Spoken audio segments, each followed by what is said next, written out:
അണ്ണാ സർവകലാശാല ക്യാമ്പസിൽ പെൺകുട്ടിയെ ബലാത്സംഗം ചെയ്ത സംഭവത്തിൽ സ്വന്തം ശരീരത്തിൽ ചാട്ടവാർ കൊണ്ടടിച്ച് പ്രതിഷേധിച്ചു തമിഴ്നാട്ടിലെ BJP അധ്യക്ഷൻ കെ അണ്ണാമലൈ.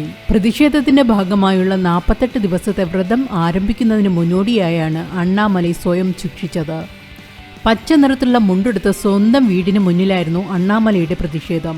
വ്രതത്തിന് ശേഷം തമിഴ്നാട്ടിലെ പ്രധാന മുരുകക്ഷേത്രങ്ങളിൽ ദർശനം നടത്തും. തന്റെ 48 ദിവസത്തെ വ്രതത്തെക്കുറിച്ച് അണ്ണാമലൈ പത്രസമ്മേളനം വിളിച്ച് അറിയിച്ചിരുന്നു. DMK സർക്കാർ ഭരണത്തിൽ നിന്ന് വീഴുന്നതുവരെ ചെരുപ്പ് ഉപയോഗിക്കില്ലെന്നും ഇദ്ദേഹം പ്രഖ്യാപിച്ചിരുന്നു. ഇതിനു പിന്നാലെയാണ് ചാട്ടവാർ കൊണ്ട് 6 തവണ ശരീരത്തിലടിച്ചത്. ഡിസംബർ 23 രാത്രി 8-നാണ് അണ്ണാ സർവകലാശാല ക്യാമ്പസിൽ വെച്ച് 2ാം വർഷ ബിരുദ വിദ്യാർത്ഥി ക്രൂരപീഡനത്തിന് ഇരയായത്.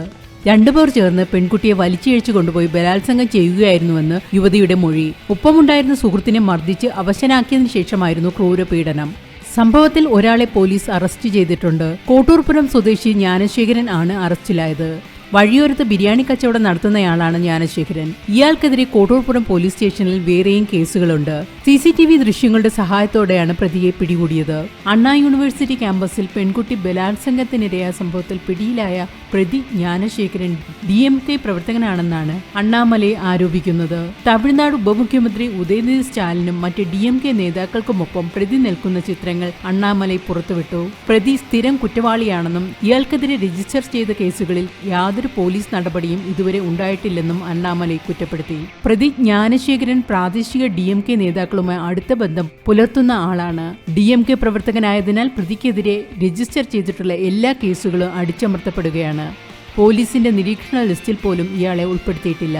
DMKയുടെ മന്ത്രിമാരുടെയും പ്രാദേശിക നേതാക്കളുടെയും സമ്മർദ്ദം മൂലമാണ് കേസുകളിൽ അന്വേഷണം നടക്കാത്തത്. ഇത് കൂടുതൽ കുറ്റകൃത്യങ്ങൾ ചെയ്യാൻ പ്രതിയെ പ്രേരിപ്പിച്ചു. സംഭവത്തിന്റെ ഉത്തരവാദിത്വം ഏറ്റെടുക്കാൻ മുഖ്യമന്ത്രി സ്റ്റാലിൻ ഇനിയെങ്കിലും തയ്യാറാകുമോ എന്നും അണ്ണാമലൈ ചോദിച്ചു.